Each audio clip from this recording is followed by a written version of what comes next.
door. You're under arrest. Step out of the car. For what? You can't open the door. For what? Do not do that. Welcome back to Advocacy Alchemy with Professor Ross. Today we have a good one, guys.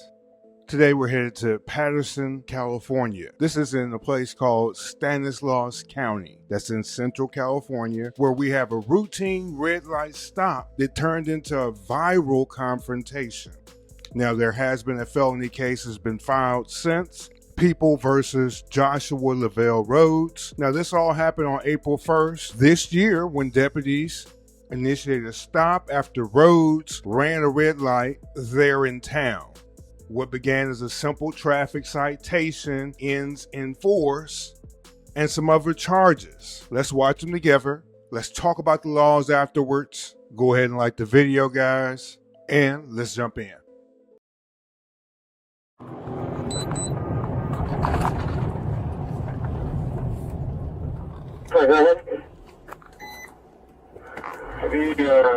Automatically Union or Robert William Evans versus Daniel Thomas. Hearing this one. Okay, Siri's been advised of what you found.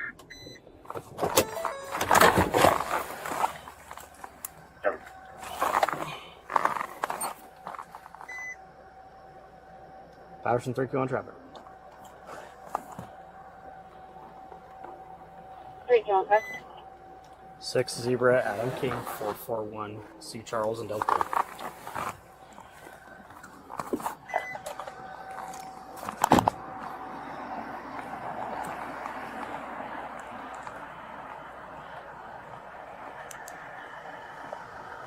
Evening. Deputy on the Sheriff's Office. Reason for the stop tonight is because of the red light you just ran on Del Porto right here, okay? Do you have a license, registration, proof of insurance?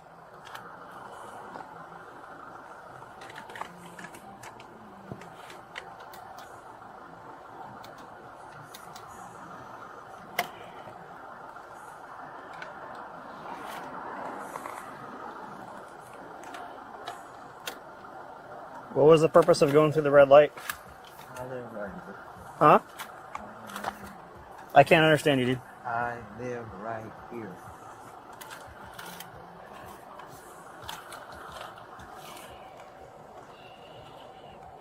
You can look up the registration on the computer. Do you have the insurance? No. Are you still in? No. Yeah? No. No? What's your current address? Right here. What is it? Can you speak up, please? The street we're on right now? I'm asking for mailing purposes for your citation. Well, I just told you. I'm just confirming it with you, okay? I don't understand why we got to have an attitude right I don't now. have attitude. I'm You talking do. perfectly fine. You say clearly you can't do. hear me. You hurry up, go about your business, man. You tripping. You're on probation or parole? You can look up all that. Since you think Okay, I'm on this probation. can go either one of two ways. Number one is you can just be respectful and we can move on with our business. I just told your bitch ass that you can look it up. Yeah. And that's being disrespectful. So You could just answer the question either yes or no. Hard time. How am I giving you a hard time? I'm asking you a simple You question. can look it up. Are you on probation or parole? Why I gotta be on that? I'm asking you. I ask everybody Well, that I look that shit contact. up then. Why, I don't understand why we got an Why attitude. don't you just do your job? I am going to. Okay, great.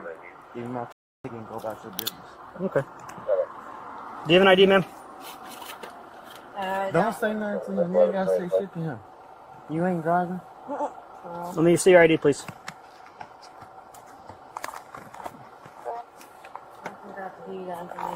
Well, just do your job, get a ticket. Don't tell me how to do my job. You ain't call your supervisor then. Nope.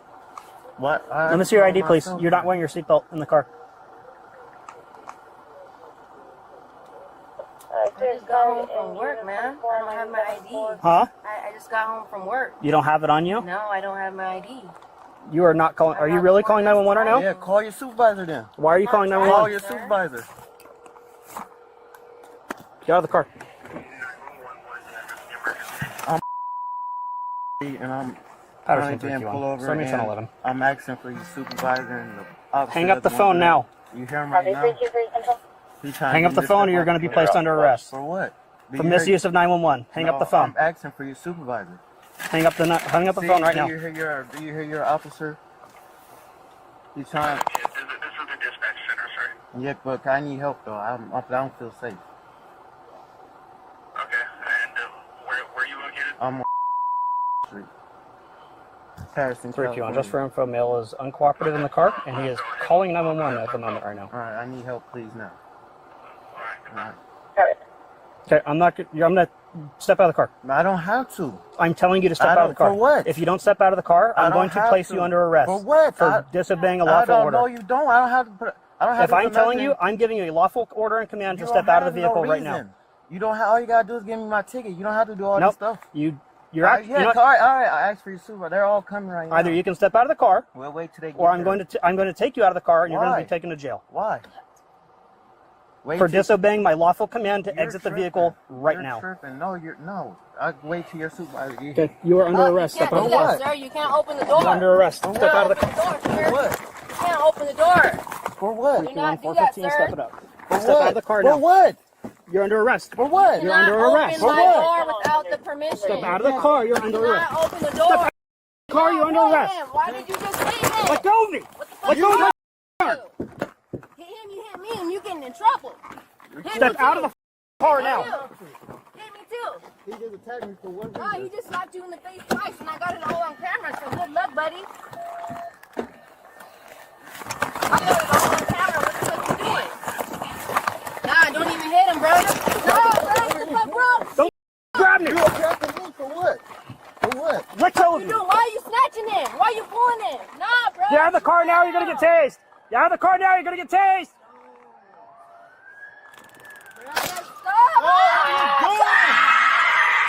First gun, take it to place. You just shocked me too, motherfucker! Get out of the car now! You're getting fired! Get out of the car now! You're Get out of the car now! You are under arrest! Get out of the car now! You're under arrest! Put spike strips under his tires now!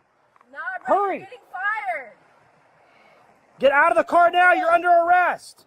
You're getting fired, bro! Get out of the car now! You are under arrest! Nah, bring out your supervisor! Get out of the car now! You're under arrest! Step out of the vehicle now! You're under arrest! Get on the ground! Get on the ground!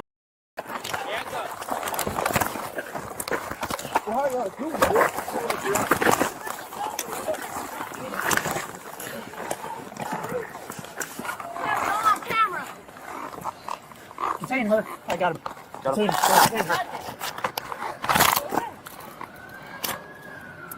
I can keep my phone off the lawful. No, don't take my phone. I got it all on camera. Bro! It's fine, I have an uncle that's a lawyer. He's not. Pretty good. We got two detained now. Go ahead and start on 4153. We got 1035. Sit up on your butt. Stand up.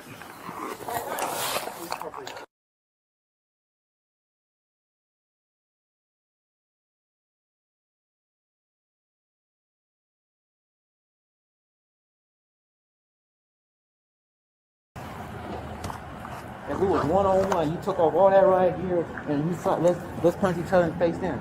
I legally challenge you to a fight. Do you accept? No, that's not what I want to do with you. Exactly. This is not what I want to do at all. No, that's what you want. You want to do I don't know why you'd want to do that with me. Because you punched me in my face. That's now I not want right. to punch you in your face. Okay. You want to attack me, so let's fight.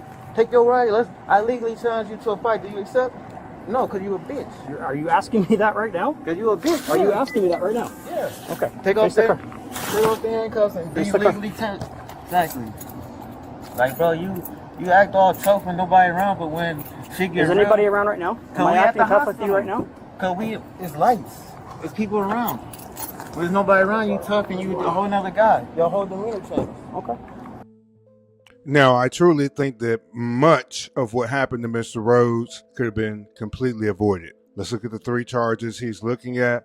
First, resisting an executive officer by force or threat. This is a felony. This is in California, so this is found in the Penal Code, Section 69.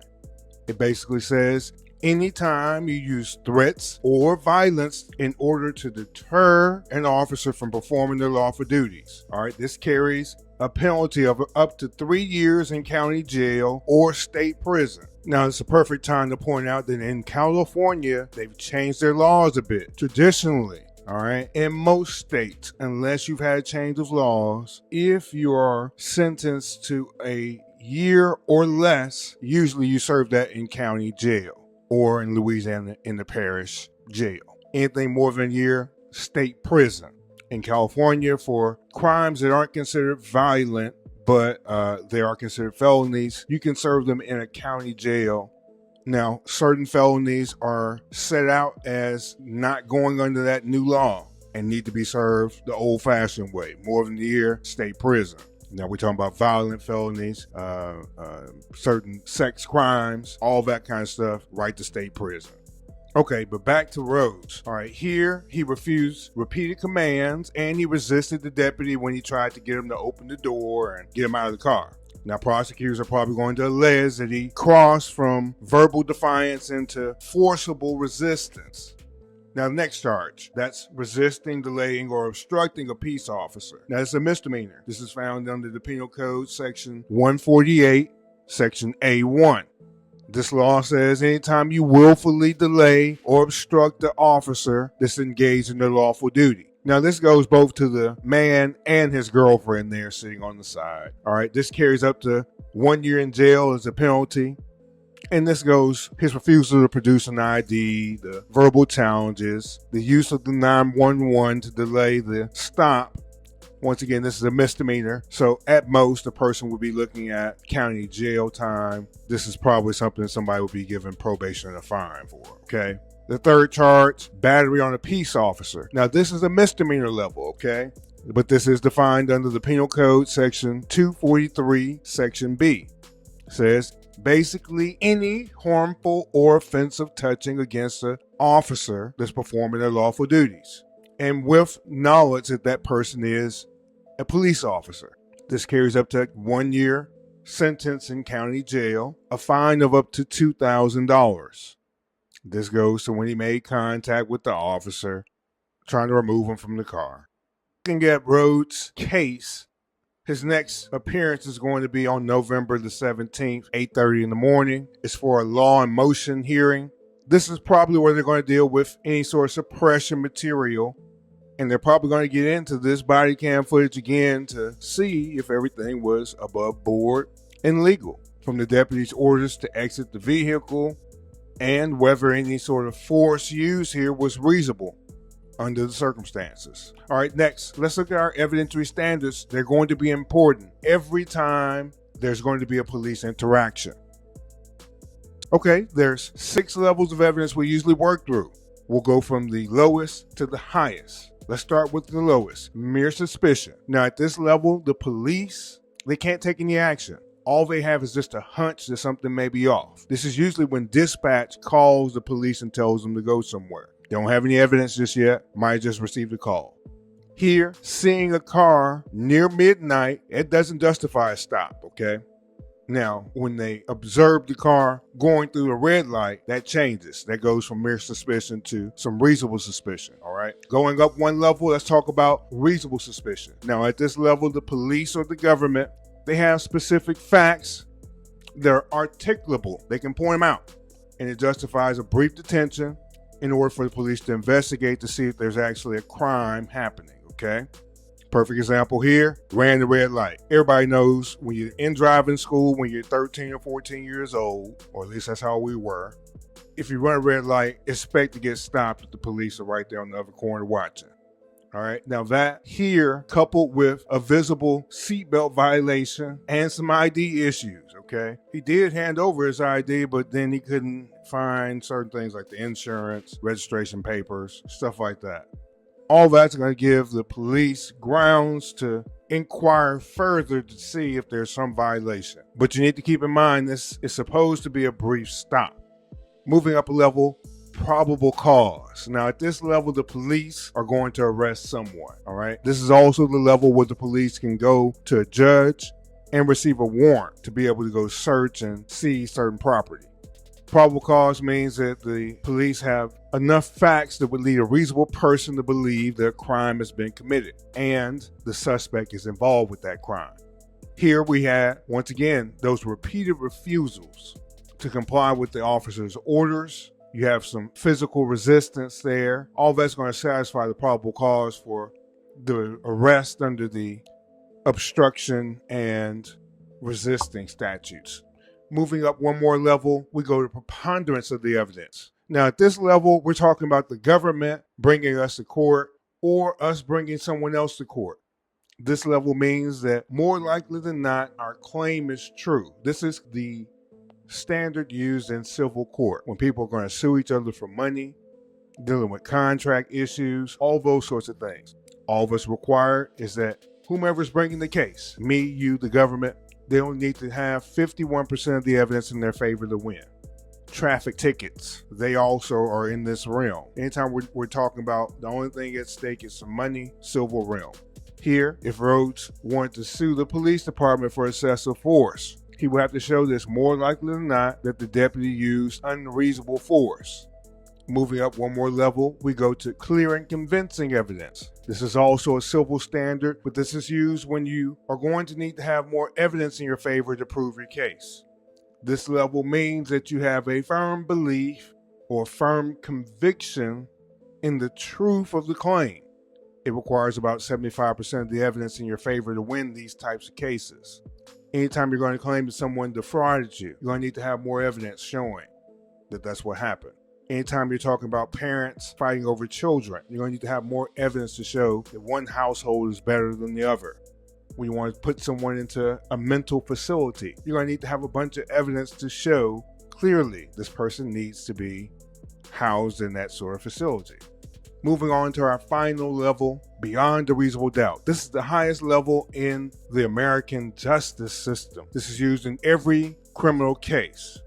This level means that there's no other logical conclusion besides the defendant being guilty of the charges brought. This takes somewhere between 90 and 95% of the evidence being in the government's favor to gain a conviction. That's a high burden. Here, to convict Rhodes, jurors are going to have to believe beyond a reasonable doubt that he used force or threat to resist the officer who was lawfully performing his duties. Rhodes' case is still ongoing. I'll keep you updated. Let's move into our jury perspective next, and let's put ourselves on this jury. All right, let's step into the jury box. There's 12 of us here. Let's come together and ask some questions and get some answers. First, did he really feel unsafe when he made that 911 call? Or did that seem more like a tactic to delay compliance to what the police officer was trying to get him to do?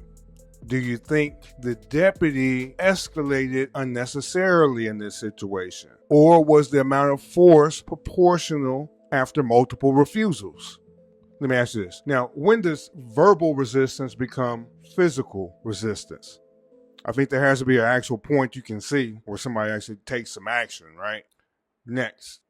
Now, if you were actually a juror here, what piece of evidence would tip the scale for you? Would it be the tone that's being used here, the timing of when the taser had to be deployed, or was it when the guy said on the 911 call, "I don't feel safe"? It is eerie that he makes a 911 call and some time later he is tased, right? What does your gut feeling, what does it tell you about the fairness here? Does everything seem fair and above board? Finally, as a jury, guilty or not guilty, and why? Okay, our major takeaway today, a red light, a brief delay, a bad reaction, that turned into 3 criminal counts here. This case really shows us how our attitude mixed with compliance and perceptions can transform legal footing into a bad encounter in seconds. If you're stopped, keep calm, document if you must, but comply with all lawful commands. The courtroom is where disputes are settled, not the side of the road.